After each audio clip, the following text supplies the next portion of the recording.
Glad to see you all here today at Unity in Ashland, and I'm Norma, September minister. 4th, we're having, it's a Thursday, and we're having the film called Healing that's about John of God.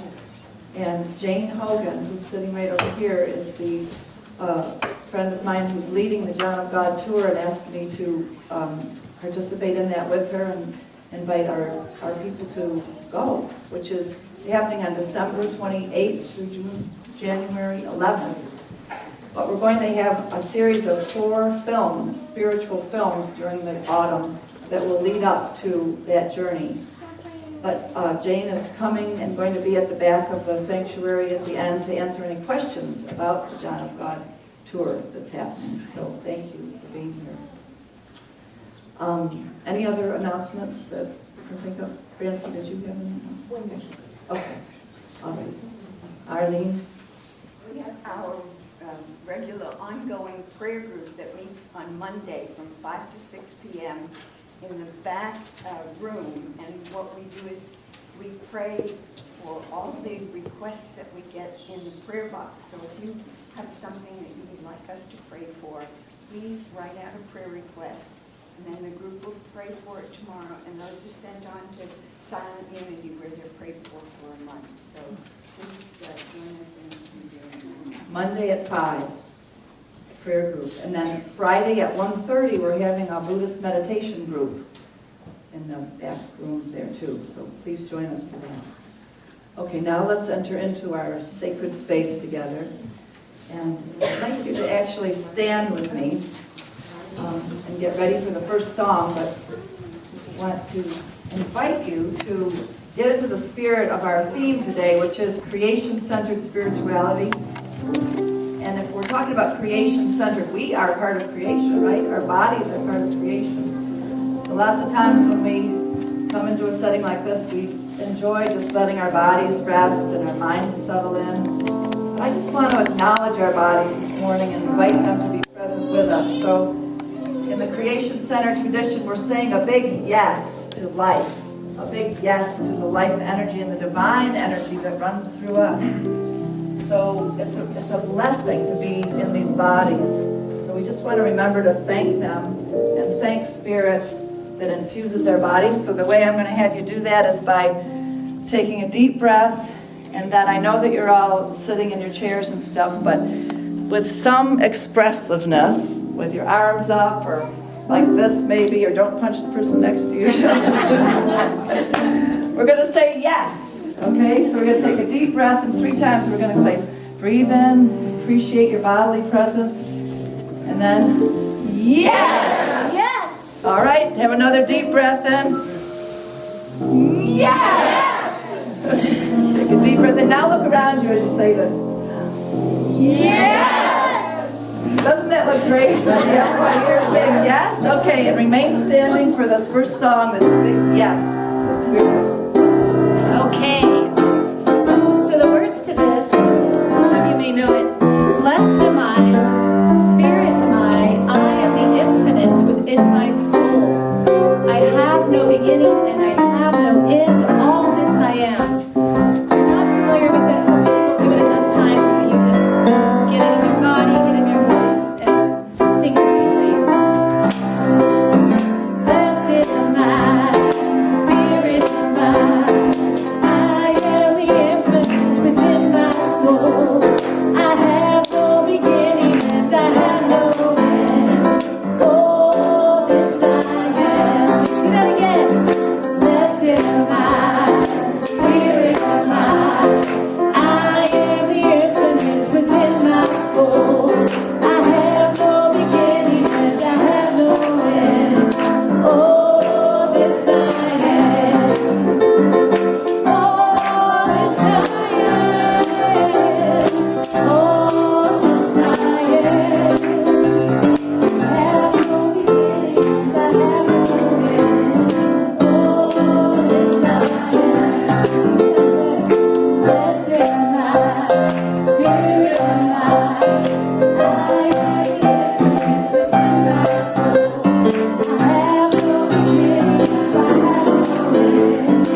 And of being blessed. I'd like you to just turn to the person.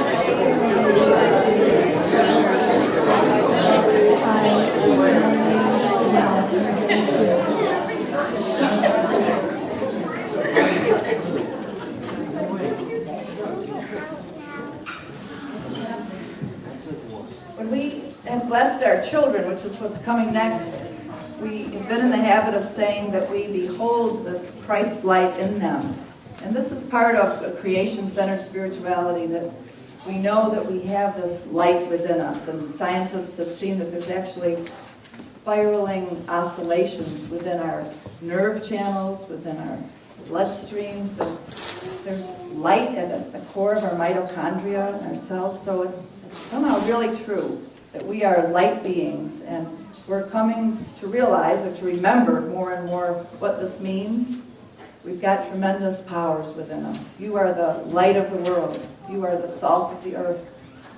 So I'd like the children to come up, and I have a little story for them about how we can tune in, and how sometimes we tune into the wrong things or things that aren't showing us about the light happenings.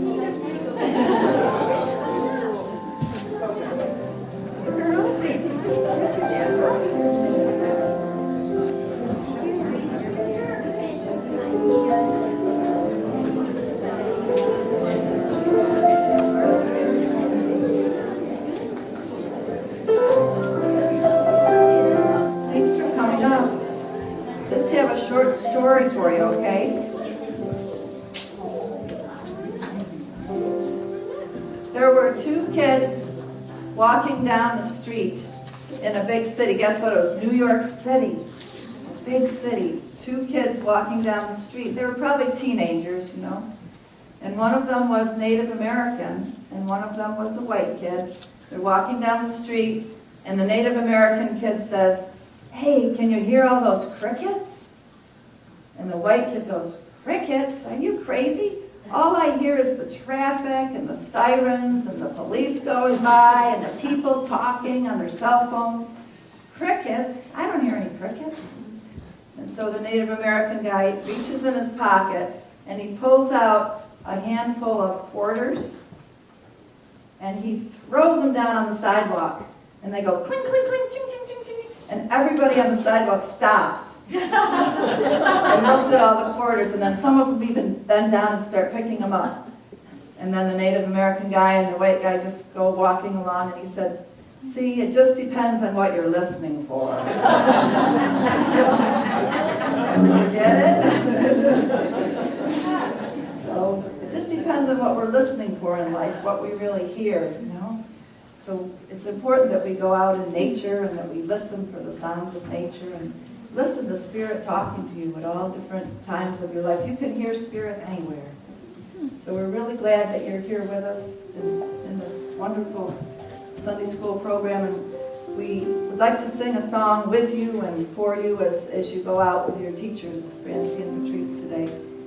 And so, you have an announcement first? Okay.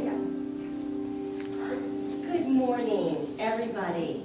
Good morning. So wonderful to have all these special beings here today, isn't it? Great.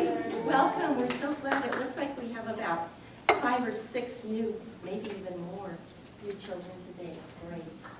So we would like to thank you for the incredible ice cream social last week. It was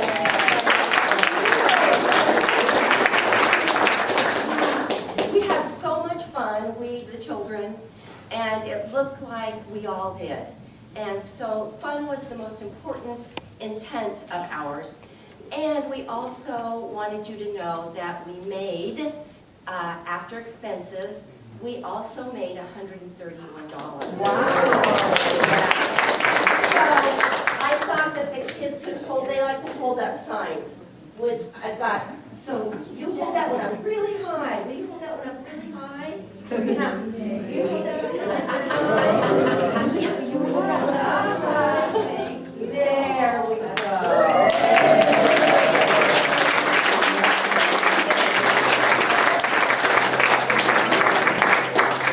Good job. And the the money that we're raising through the Ice Cream Social and through other efforts for the children's program will be used to advertise in the community and to rebrand our children's program and get the word out that we have something really great going on here.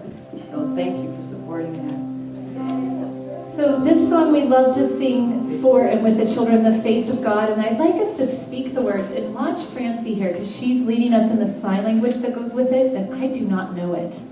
So watch her and then we'll sing it a couple times. So it goes like this. You are the face of God.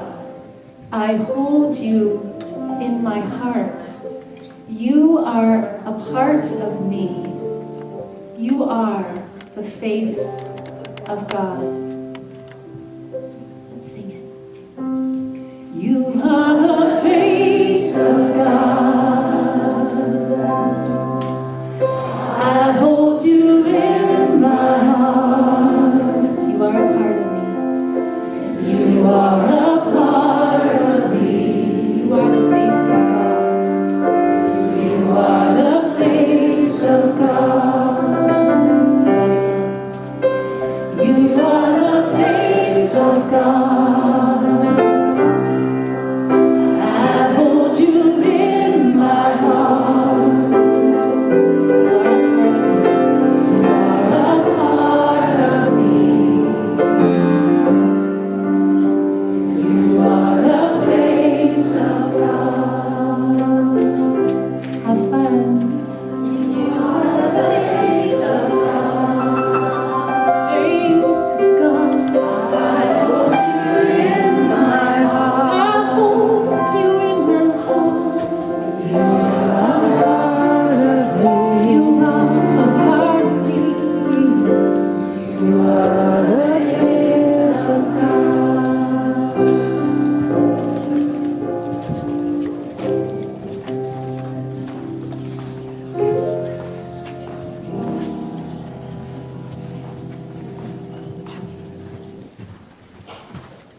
I love how we teach our children that the face of God is in them. I think sometimes we have to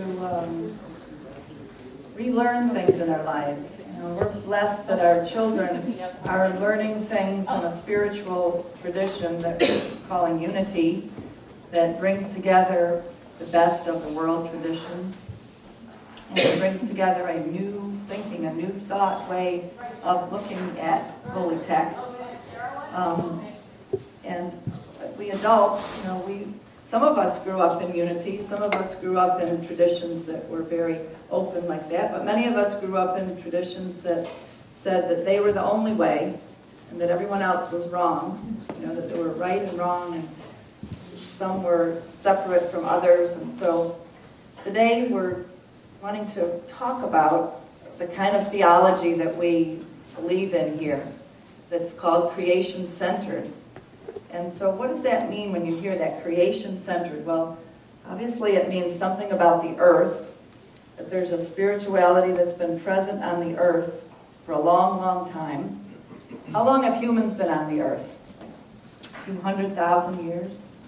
They found cave paintings that show humans were doing spiritual things in France in 40,000 BC. So humans have been understanding themselves as spiritual beings for a long time. And there's been a kind of spirituality that was taking place all over the earth for tens of thousands of years, that people knew that they were part of everything. There have been traditions that have held true to that, and Matthew Fox has said that there's 3 traditions or 3 groups in the world that have held closely to a creation-centered spiritual tradition. One of them is indigenous people, right? Indigenous people, native people all over the planet have stood by the truth that there is a spiritual presence in all things, and they do rituals around raising their crops and around, if they kill animals, they do a ritual around it. They praise the Creator in all things. They say Metakwi Oyasin in the Lakota language. You've heard that before. Metakwi Oyasin, and it means all my relations. everything I'm related to the four-leggeds, the ones that fly above, the trees, the grass, the seeds, everything. We're all related. The second group that's held closely to a creation-centered spiritual tradition is mystics. Mystics of all faiths are the ones who saw beyond the models of religion that were being presented to them and said, you know, we don't need an intermediary, we don't need a priest, we don't need a guru, we don't need anybody standing between us and the light. We can receive the light. In fact, the light is within us. So mystics of all traditions have kept alive the creation-centered spirituality. And then the third group is scientists, believe it or not, scientists. Scientists like Copernicus and Galileo and astronomers in the Middle East who studied the heavens.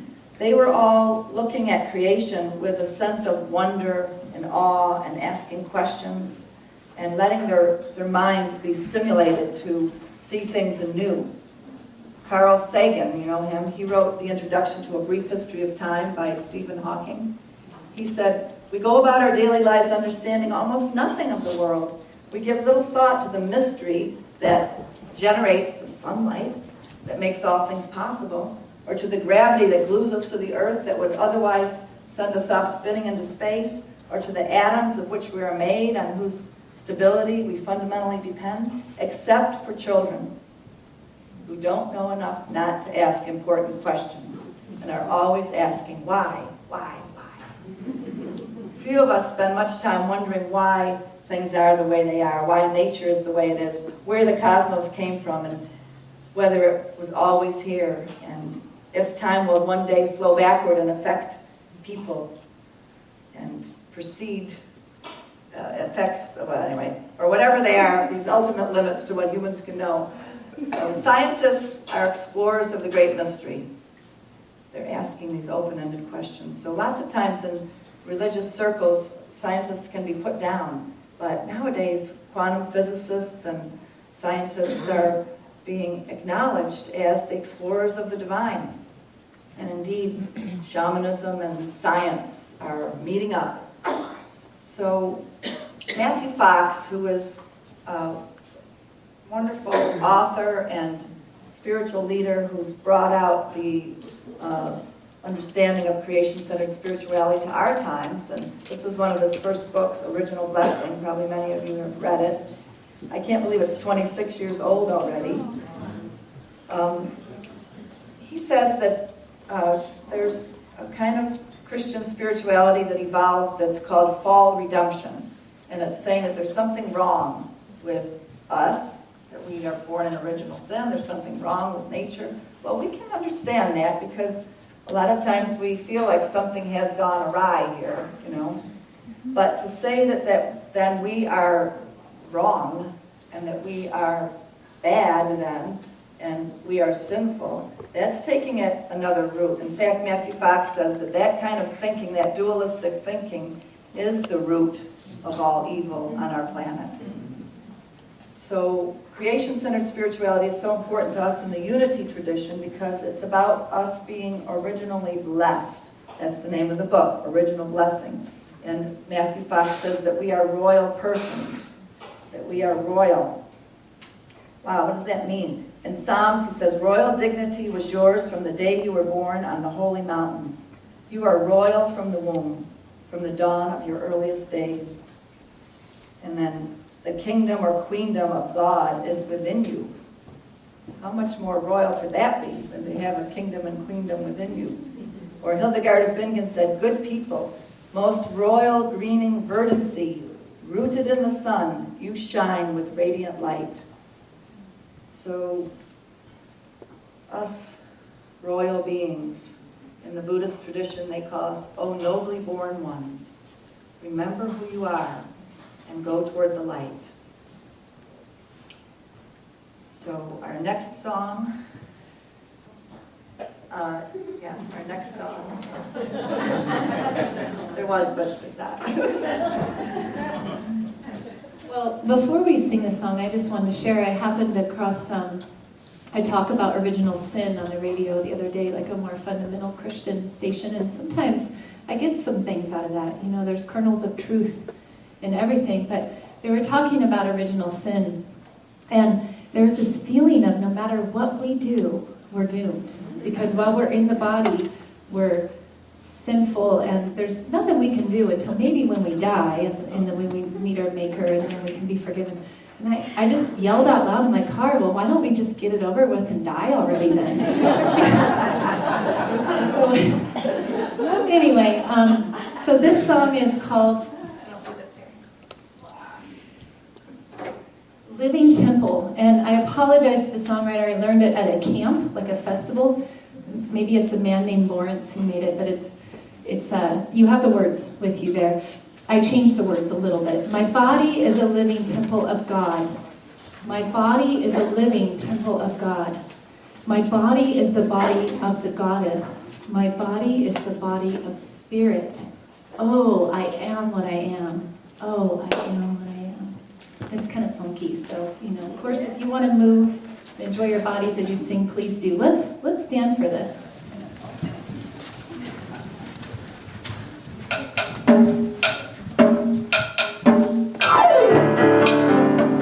Everybody's starting to feel good? Thanks, Heather and Richard. That was great. I remember when I was studying in the Bay Area, and I found out that Matthew Fox was teaching at Holy Names College, which was a nunnery, really, in Oakland.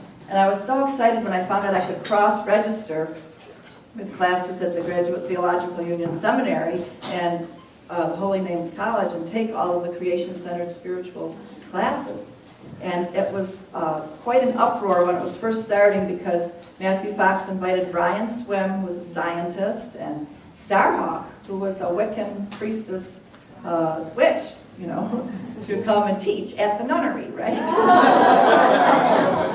So it was quite a revolution. And yet that's what creation spirituality is all about, too. It's, we're not denigrating the feminine. The feminine is on the rise in creation spirituality, and the masculine is supporting it and blending the feminine and the masculine in each of our bodies. Jung talked about this, Carl Jung, that we have to get individuated, which doesn't mean more separated off. It actually means becoming more whole in ourselves, where we actually get to know our inner masculine and our inner feminine and come into balance within. So this is a radical kind of spirituality. But it's been on the planet for a long, long time. But in our days, we're so lucky that we're being able to remember it. One of the other women that came forth and taught at Matthew Fox's school was Clarissa Pinkola Estes. Have you heard about her? She wrote Women Who Run with the Wolves. That was such a powerful book. She's written a book about Guadalupe. Anyway, so I've asked Natalie to come up and read a beautiful quote by Clarissa Pinkola Estes.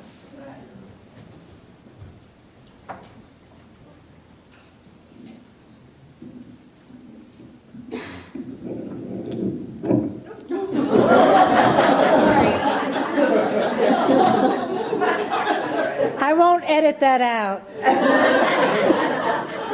Can you hear me? Yeah. I should have let Richard do this. Not that a woman can't do this.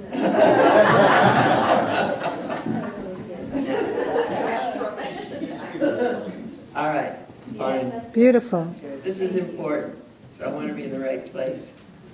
Refuse to fall down. If you cannot refuse to fall down, refuse to stay down. If you cannot refuse to stay down, lift your heart toward heaven like a hungry beggar. Ask that it be filled. You may be pushed down. You may be kept from rising, but no one can keep you from lifting your heart toward heaven. Only you. It is in the middle of the misery that so much comes clear. The one who says nothing good will come of this is not yet listening. Thank you.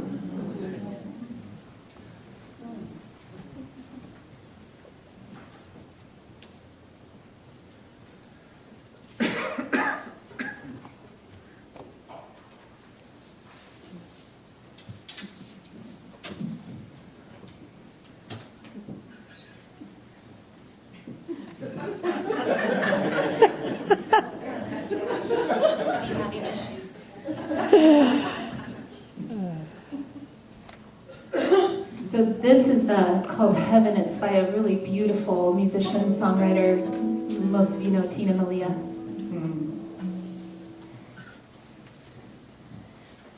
Heaven could be right here, right?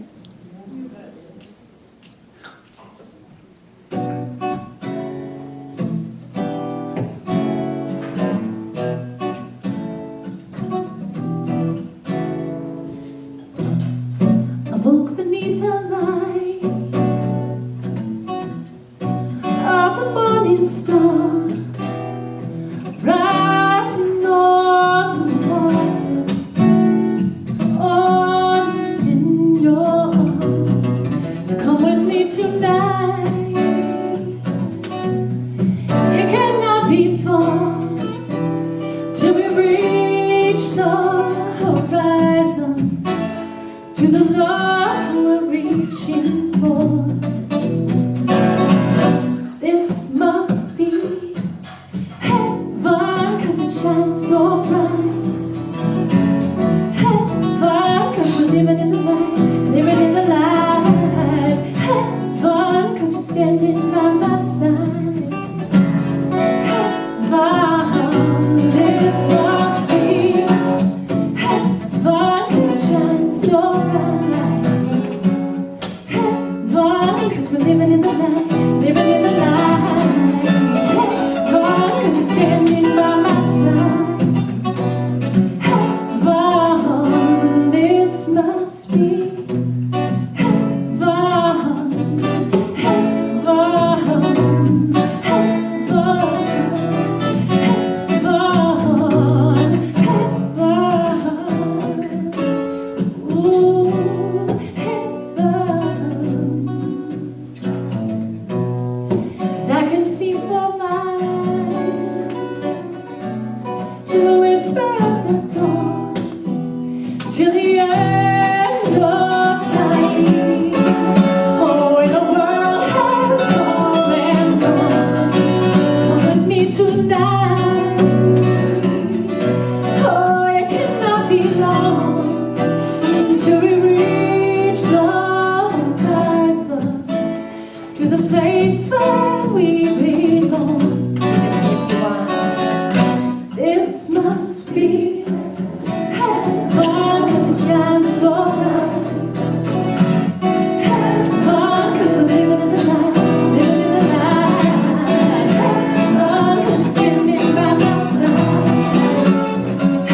Heaven, this must be heaven, 'cause it shines so bright. Heaven, living in the light, living in the light. Heaven, 'cause you're standing by my side.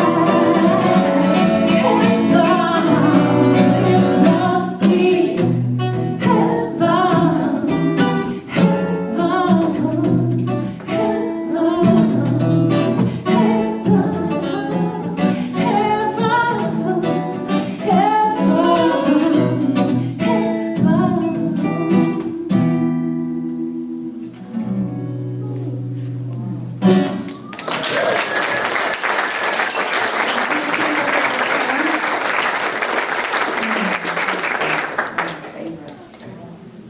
So you can hear a theme starting to go on here from that story I told the children about, it depends what we're listening to, on through to realizing that, maybe heaven is right here.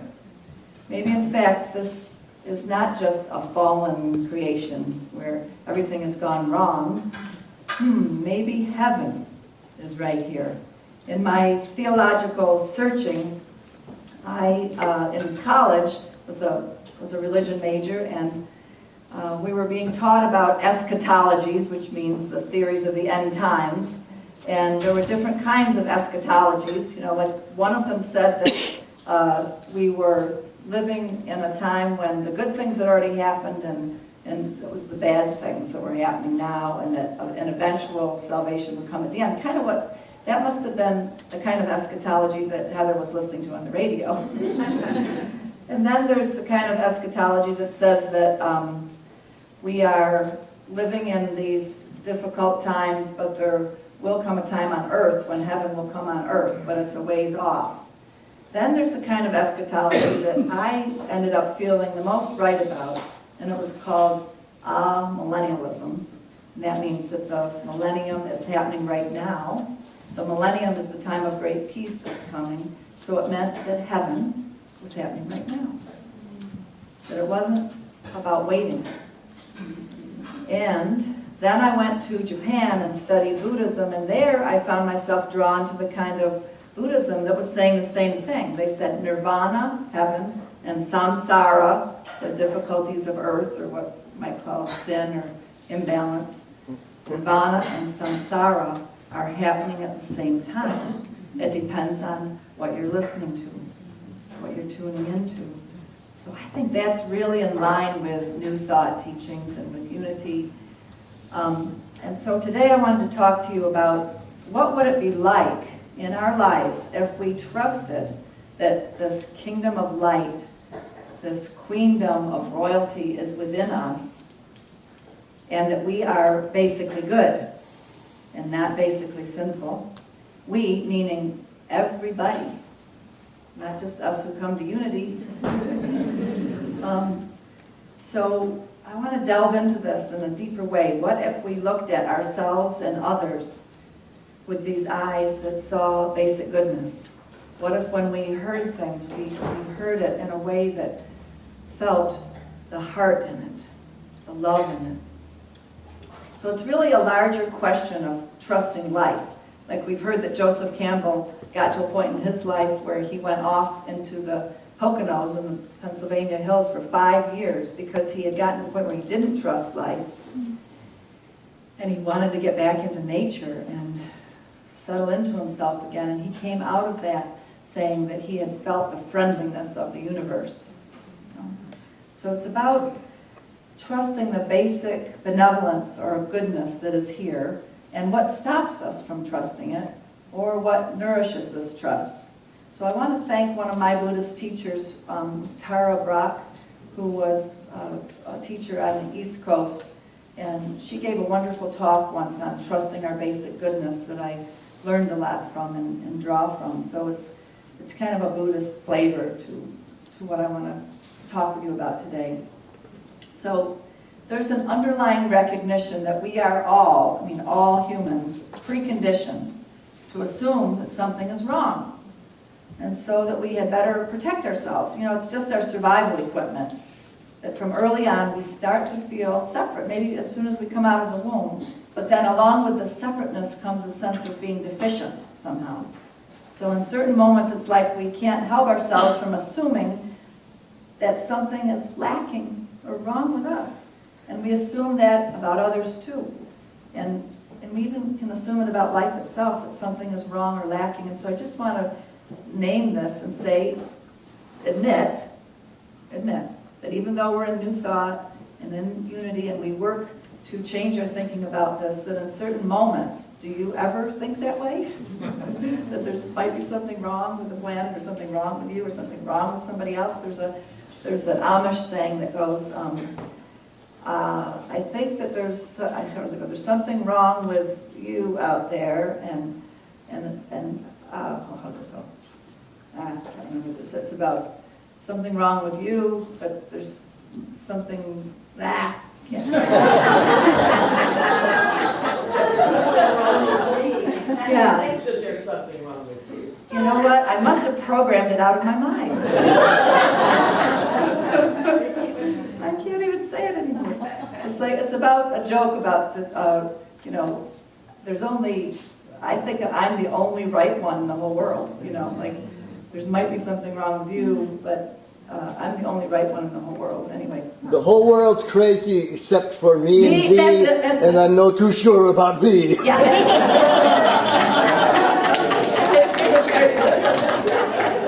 Remember that saying? The whole world's crazy except me and thee, and I'm not too sure about thee. That's it.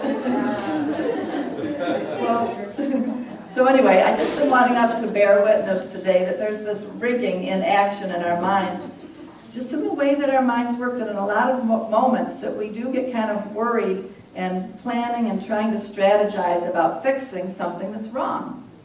So there's a little story about high school kids in Montana, and they decided to experiment with this that I'm talking about, and so they released 3 goats in the school. And the goats were marked, painted with the numbers 1, 2, and 4. And the teachers and administrators spent the whole day searching for goat number 3. So the kids got off school. You know that saying that we go through life as if there's a problem to be solved, and we miss out on living life as if there's a mystery to be lived. So that is how this mentality that something is wrong can steal away our time and our energy from us. So the effect of our sense of being separate is that we get overly vigilant, and our lives can actually get hijacked by fear or anxiety or reactivity. There was a study done by scientists with young rat pups. Did you know they called little rats pups?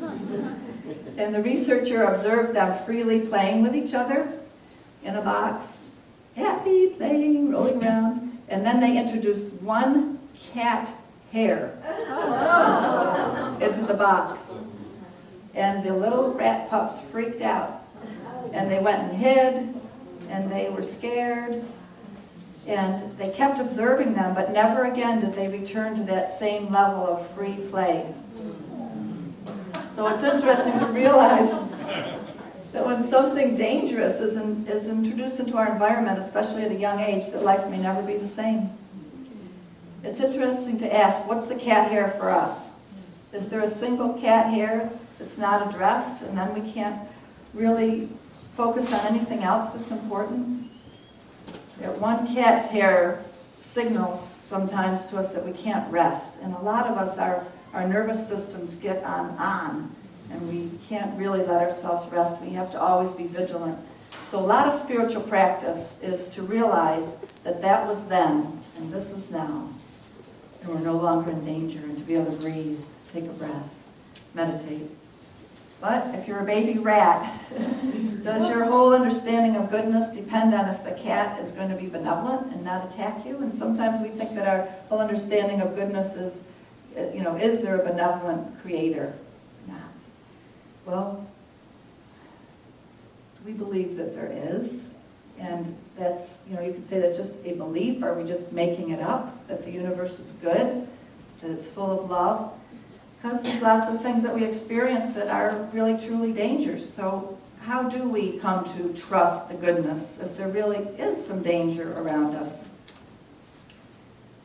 Let me tell you another little story, that there was a manager in a company, and he was wanting to go up in the company and gain prestige, but he had this slight problem that every time he got nervous, he peed his pants.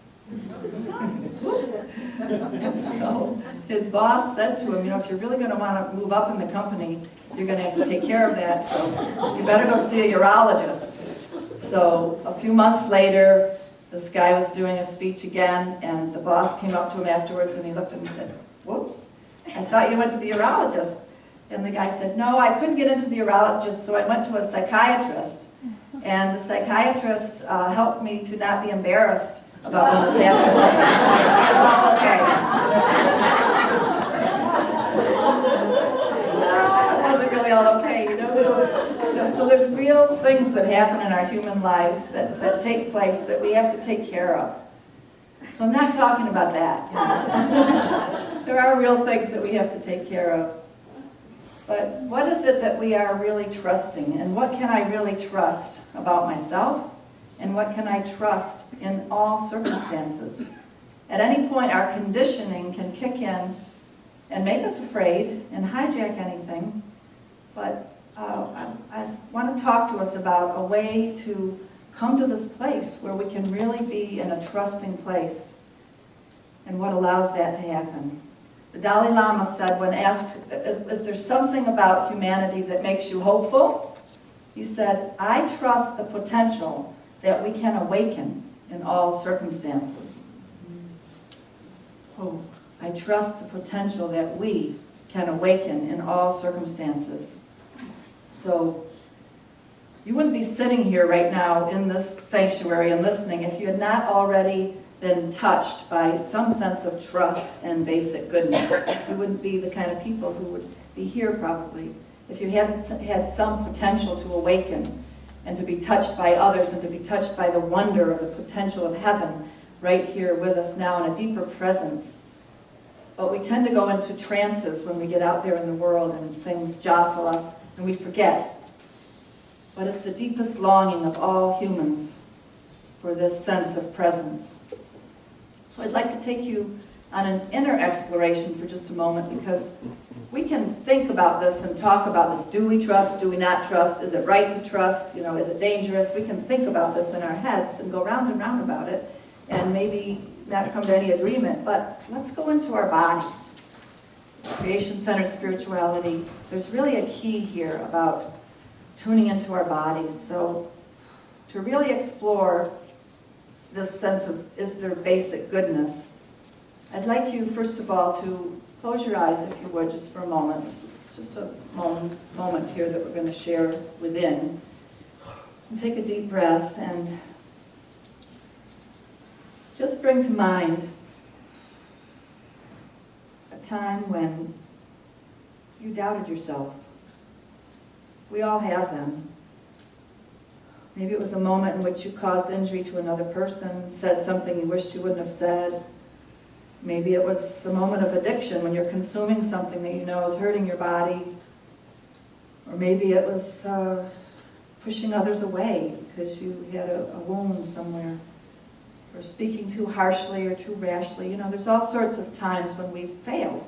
And then we go into this cycle of thinking, oh, I'm always going to be this way, and I'm just imperfect, wrong. You know, if nothing's coming to mind, that's okay. But if you have a moment at times when you have believed that you're flawed, just ask yourself, what does your body do when you feel that you're flawed? What does your body do? How does your heart feel? Just feel it for just a moment right now. When you feel flawed or that you're not trustworthy, how present can you be to others? How much can you perceive about others? How much can you really hear about who they are? Can you trust them when you're not feeling good about yourself? And then what type of activities come out of that belief that you're not good? Just feel what your energy's like when you're in this sense of deficiency and doubt. Who are you then? Okay, so thank you for feeling that for just a moment. And now I want to do a state interrupter. So just take a few full deep breaths, and you might want to extend your arms up over your head or shake your hands a little bit, and then bring your arms down and breathe out. And as you exhale, just take a sigh and get rid of that feeling, okay? Shake it out, shake it out. Okay. Now think of a situation where you had some sense of love and trust, of wonder, when you were really in touch with beauty. Maybe it was being with a certain person that you could really feel love with, or maybe you were in the prayer group or in meditation, and you really had this sense of being in touch with beauty,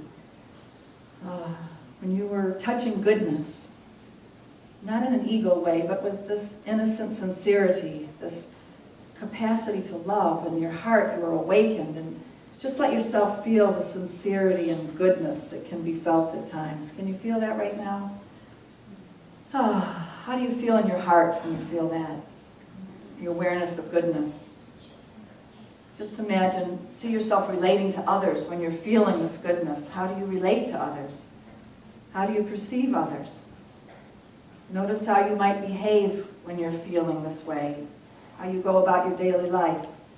So when you're in basic goodness, this deepest sense of your own identity as good, it affects how you walk around in the world, doesn't it? How you relate to others. How might your life change if this became the very real and conscious way of being all the time? Understanding that you are basically good.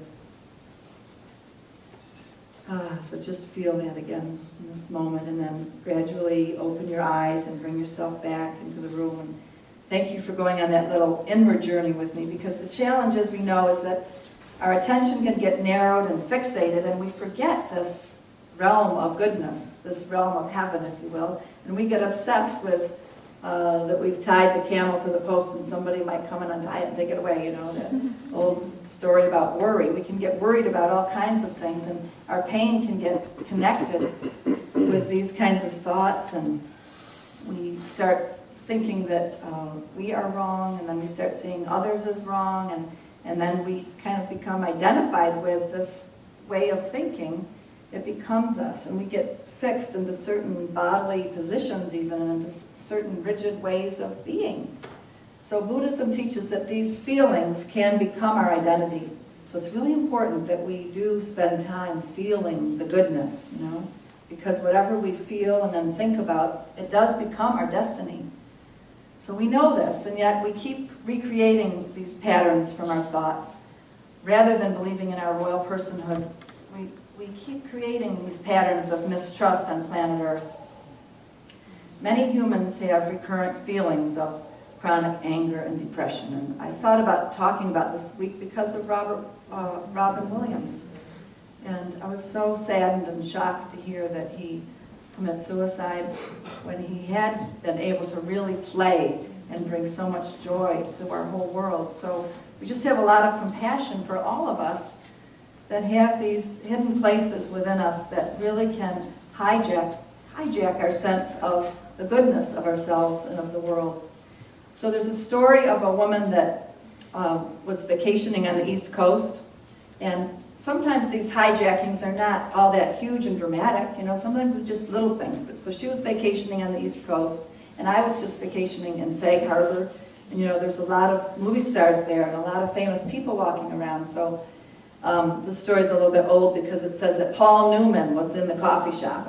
Now, who would it be nowadays? It might be Brad Pitt, Johnny Depp, yeah, somebody like that. So if you walk in the coffee shop and you see one of those people, those handsome men that you admire, and you're a woman, you know, and you see him sitting there with those gorgeous blue eyes, just drinking a cup of coffee and reading a book, oh my God. Like her heart starts beating, and she tries to calm herself down. She says, I'm a 45-year-old woman, I've got kids at home, calm down, breathe. And she goes up to the counter to get her, it's also like Mixes, you know, a place where you can get ice cream. So she goes up to the counter to get her ice cream, and she's so proud of herself because she just glides out the door without a glance in his direction. And she gets to her car, and she's feeling really good about how she handled that. And then she realizes that, oh darn, where's my ice cream? So she sheepishly goes back into the establishment, and she looks on the little rack, you know, where they set the cones. No, it's not there. The cashier's not holding it. And then Paul Newman looks up from his book and smiles and says, you put it in your purse.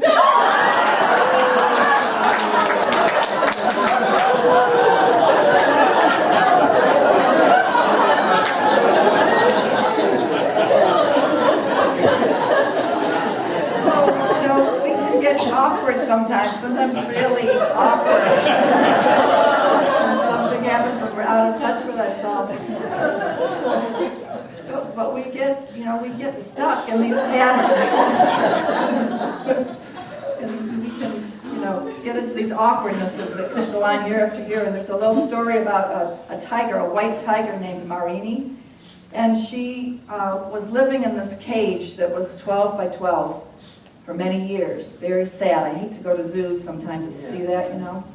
And she would just pace back and forth all day long. And so some friends of the zoo came along and raised money, and they built her a big natural habitat place where she had a lot of rocks to climb on and trees and everything. And lo and behold, though, you might know what I'm about to say, she didn't wander around that huge habitat. She just went over in the corner and paced back and forth in a 12-foot square place. So she was so programmed to stay small. When we believe that we're flawed, our whole body contracts and we get tight and rigid in certain ways. And the story of Marini the tiger really tells us what happens. So we need to get home to ourselves, to our royal personhood. And one pathway home is very simple, and we use it a lot in Unity, and that is just intentionally looking for the goodness in ourselves and each other. And remembering that, like, the right to life, liberty, and the pursuit of happiness is such a basic longing in everybody, that everybody really wants to be happy. So we try to remind ourselves of this, but there's a little deeper that I just want to take us here about it, though. How can we relax into reality exactly as it is? Not just when it feels good to us or when we're naturally going to be happy about it. Because it's radical to trust the universe with things exactly the way they are, right? If we're always worrying and trying to change things and control things to make ourselves or others better, then we're not really trusting the universe. In fact, we're mistrusting. And so, how do we deepen our trust? There's 4 steps. So this is, the point I want you to go away with that really comes from a Buddhist teaching. The first step is that we've got to step out of our inner story. That tiger might have been telling herself an inner story. I suffered for so long. This is the only space I had, so that's my story of my life. She couldn't even see that she had a bigger space to walk into.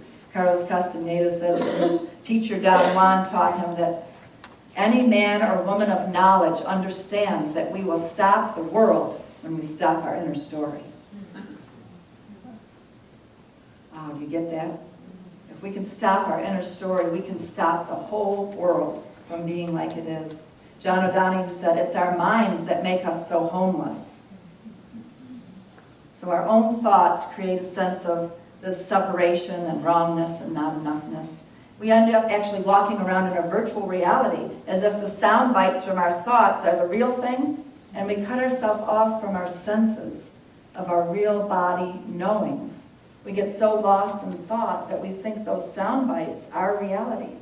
I'll never forget one time when I was living in the Bay Area and I was walking around in a park with a black friend of mine who lived in Oakland, and she'd never been up to that park. And I said, isn't it beautiful here? And she said, no, this isn't real. She said, it doesn't look like I saw it on TV.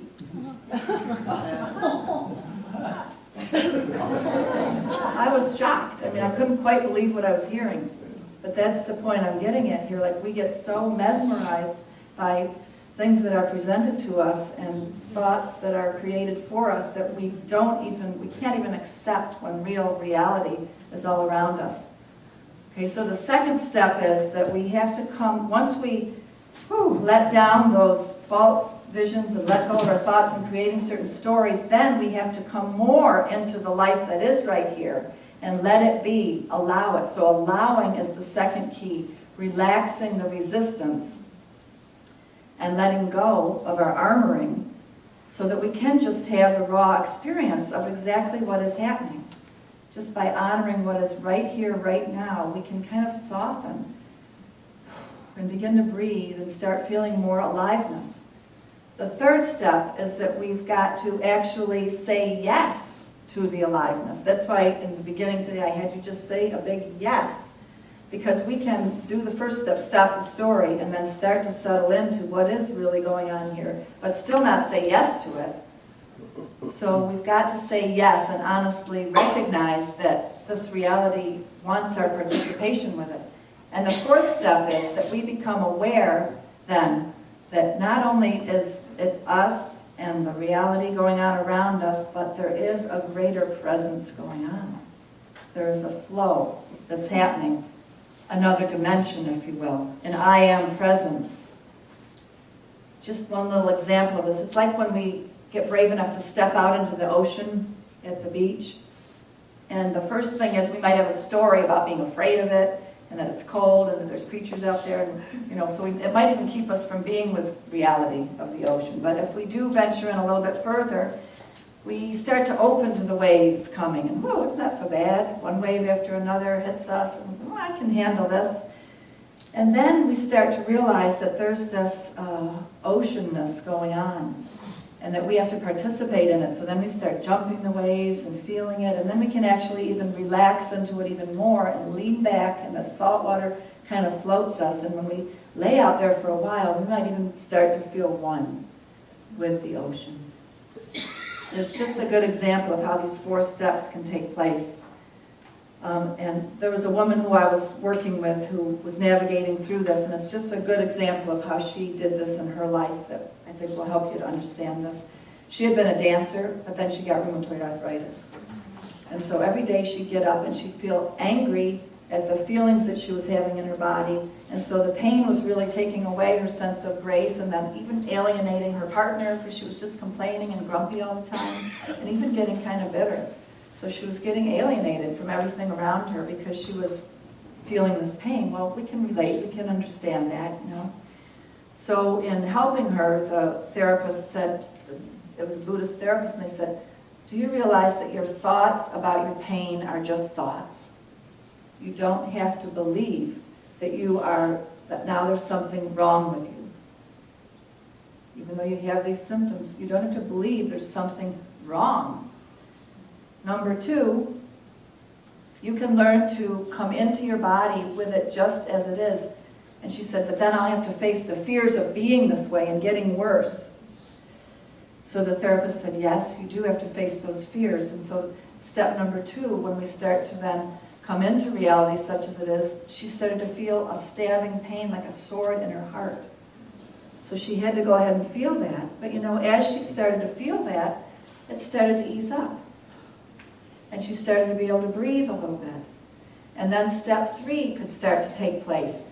She could feel a little bit of empathy for herself and of loving kindness. Thich Nhat Hanh says that we need to talk to ourselves like this, darling, I care about this suffering you're feeling.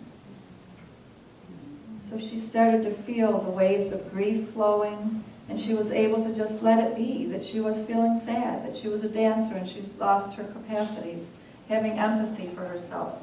And then step 4 came along. She discovered that this little space inside herself for empathy and telling herself that it was, you know, it was okay, that she could feel these things.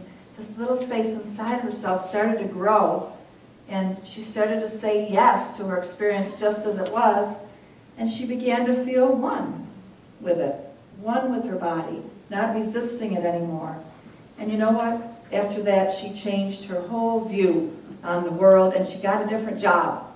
She got a job working with young people and who were handicapped and helping them to just be and feel into their bodies and accept it and feel their oneness. So never know what's going to happen when we change our whole perspective like that.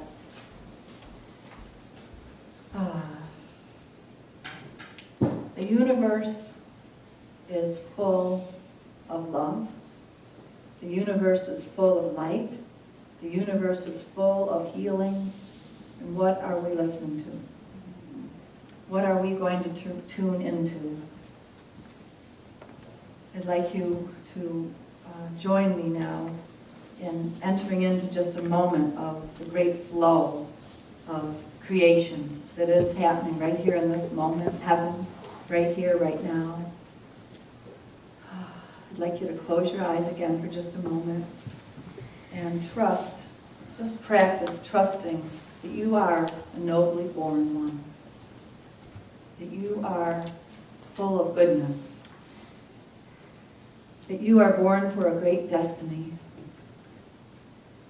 and that you are one with all that is, and that everything that has ever happened to you or ever will happen is somehow mysteriously held in this great love.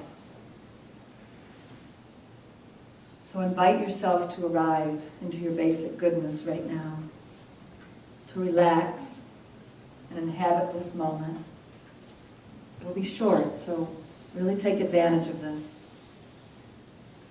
Have your own experience in this moment of resting into who you really are. Loosen up whatever places in your body right now might even be a little tight still in this moment. Oh, breathe, shake it out. And tell yourself that you're going to let go of having this grip be on you, this tightness. When you breathe in, just feel the loosening happening. Let go of any judgments that you might typically hold on yourself, that you're not right or not adequate or bad in some way. And just in this moment, allow yourself as you breathe out to relax into this ocean of goodness. Let these thoughts that you are good, that the universe is loving, that it's all coming through to ultimate goodness, let this be your reality in this moment. Tune into your body and feel how your body feels as you let go of the weight of the burden of sin and the consciousness that there's something wrong. And say to yourself, oh, sweetheart, I'm so sorry for the ways I've burdened you, and I love you. I love you. You're okay just as you are. Notice what happens as you say yes to this love, entrusting yourself to the waves of grace. No argument in your mind, just lay all the mind thoughts aside and allow this grace, this heavenly feeling that's here all the time, to just flow into your cells and even in the space between your cells. Just feel this unconditionally loving presence that is within you. This formless dimension of loving awareness that's your true home. Oh. There's a Rumi poem that says, I've gotten free of that ignorant self that was pinching and twisting my secret self. And now I am the crescent moon put up over the gate of the festival. I am that I am. Breathe deeply into this heaven in this moment, knowing who you really are. You are a royal person. You are full of light. Let's get rid of that ignorant self that's been pinching and twisting our secret inner self. And let's let ourselves shine like the crescent moon and get put up over the festival gate and welcome all of our friends to celebrate who we are and who they are. And say together, I am that I am. I am that I am. I am that I am. And Heather's going to lead us in a beautiful song version.